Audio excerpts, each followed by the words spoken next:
This is Pete Feenstra on Friday the 7th of September 2012. On behalf of GetReadyToRock.com, talking to the one and only Glenn Hughes on my left. Great to have you here, Glenn. We're here to talk about the brand new, the third Black Country Communion album. And an album of real depth, power, a lot of songs that you've written, of course. Yeah. Unlike the previous two, I think you've taken 6 months out to write this.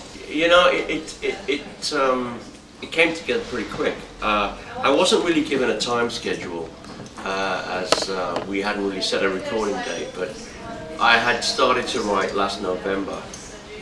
Having been off the road for a month, that's all I do is write anyway. It's not like I sit around and that's what I do as a hobby. I write songs. It's what I love to do. It's probably the biggest joy outside of singing is writing and singing. And writing.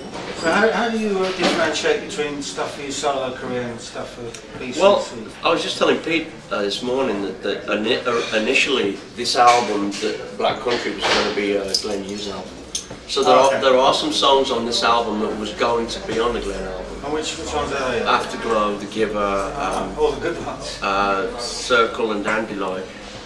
Yeah, I mean, you know, Kevin had not heard these songs, but he convinced me that we should do, before I do another project, which I am going to start doing now, I'll do another Black Country album.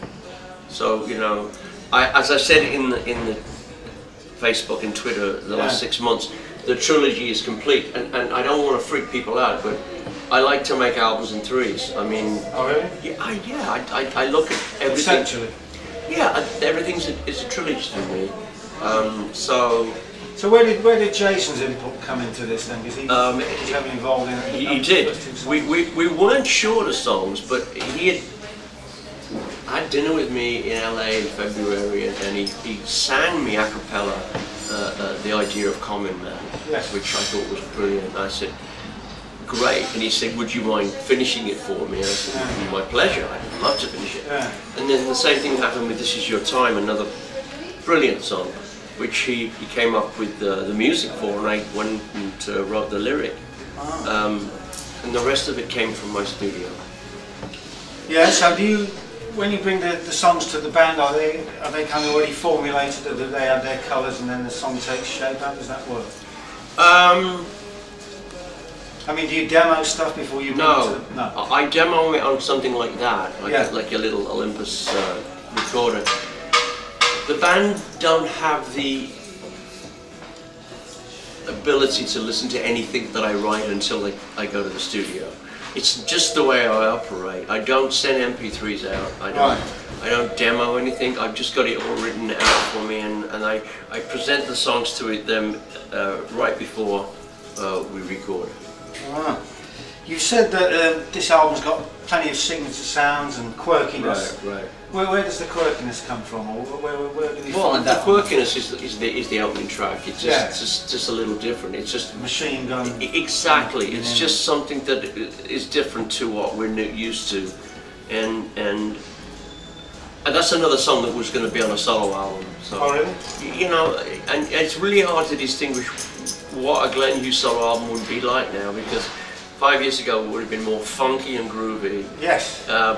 But since Black Country has given me new life as a rocker, I've decided to stay in that realm. Was that always in your mind when you joined the band, when you accepted the invitation from Kevin to become part of this? Or you and Joe initially? No. The feeling that you're going to be playing rock again? Yeah, I mean, Kevin never suggested to me what the music should be. When I started to first write with Joe 3 years ago, we didn't know what we were going to do. We didn't know if we were going to make a Memphis Horns album or an Americana album, or it wasn't blues. All of which would have been possible. It could have been any one of those three, but when we realised it was going to be a rock album, we went full on. But Kevin did conceptualise the band as being a 21st century version of Deep Purple. I mean, do you think the band's actually grown beyond that already, organically? No question about it. Yeah. I think, you know, as much as I really love the Deep Purple stuff I did, I think the stuff I'm doing with Black Country now is as relevant as what I was doing in Deep Purple. And Trapeze. Yeah, well, there's a link back to those days, of course. Yeah. Okay, and you've also apparently locked horns with Kevin before on the previous two albums, but now what made this album different? Only because they rush things. Right. And, you know, I like to savour the moment of nurturing in the studio, and Kevin is like chases and rushes, and I just he likes to lay it down quickly. And unfortunately, with Black Country 3, the Black Afterglow, it was recorded in 5 really insanely stressful days. But I decided before I got to the studio I was going to leave my stress at home and enjoy the. I remember I wrote most of it, so I knew that I knew what I was about to record. So it was a lot easier for me. Right. Let's go to the album because we've got a limited amount of time. Was Afterglow naturally the big track on it? Anchored the album? It was the last track I played the band. Right. Initially Joe thought the album would be called 3, and I said, well, wait till you hear Afterglow. Yeah. And then when I played him Afterglow, I said to Kevin and Joe, I said, guys, you know, really, there's some battles I've lost and some battles I'll win. I gotta have to win this one. Yeah. So you've trusted me with the songs. Please trust me with the title. Yeah. So hopefully the fans will understand why I chose Afterglow as a title. There's several songs. I mean, that's a natural highlight for me. There's several others. And think about Midnight Sun. Was that something that the band had already laid down musically before you added the lyrics? No, you know, yeah. I mean, yeah. That song was a jam. That's John's. If you were at the John Henry's when we first played that first gig. Yeah, I was. Yeah. That in the afternoon of the gig, we were jamming something, and that jam Jason recorded, and that ended up being Midnight Sun. Wow, so there's another spillover from the previous album. Exactly. And thinking about Afterglow still, I mean, as with the whole of the album, there's a quite loud divide, you know, the whole dynamics of the whole album. Is that the way you search out the drama in the song? There's a lot of, on this album, excuse me, yeah, go for it. There's a lot of pushing and pulling and light and shade, and it's exactly what I told the press through Twitter, which is my amazing way to talk to people. Address your fans, I just wanted more drama. And when people think of drama, they might think of progressive rock or whatever. Not really.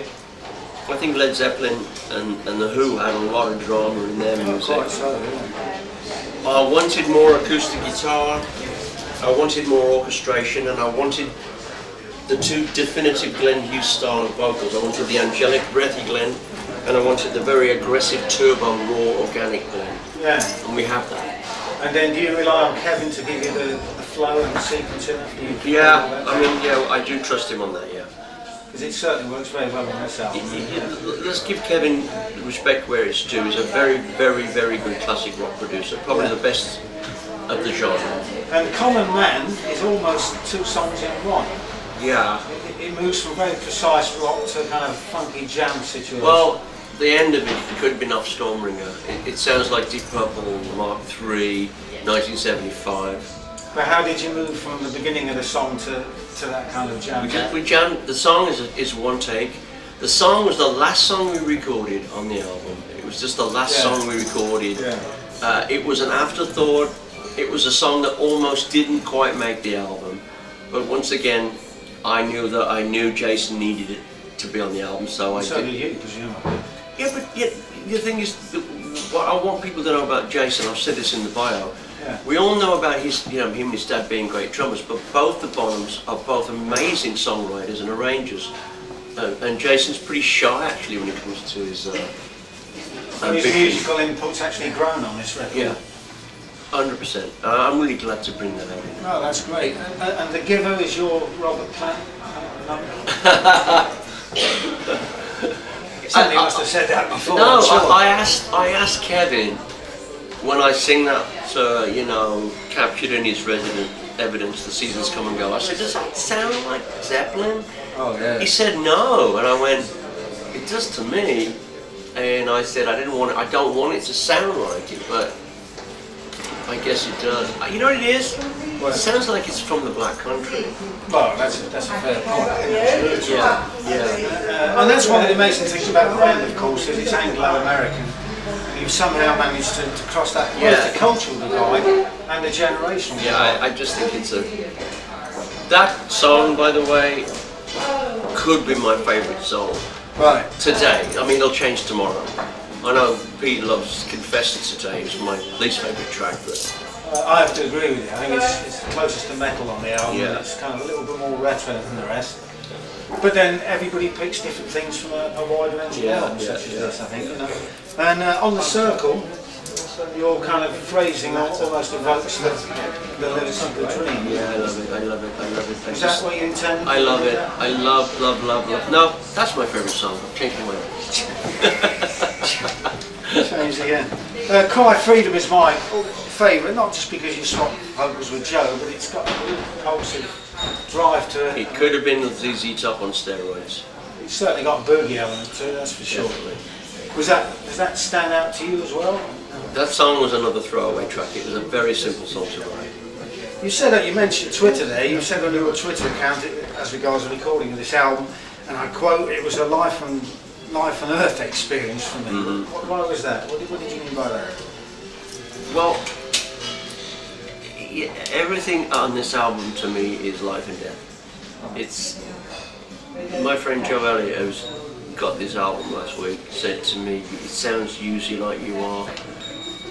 It's life and death time for you." This album to me is a very personal album.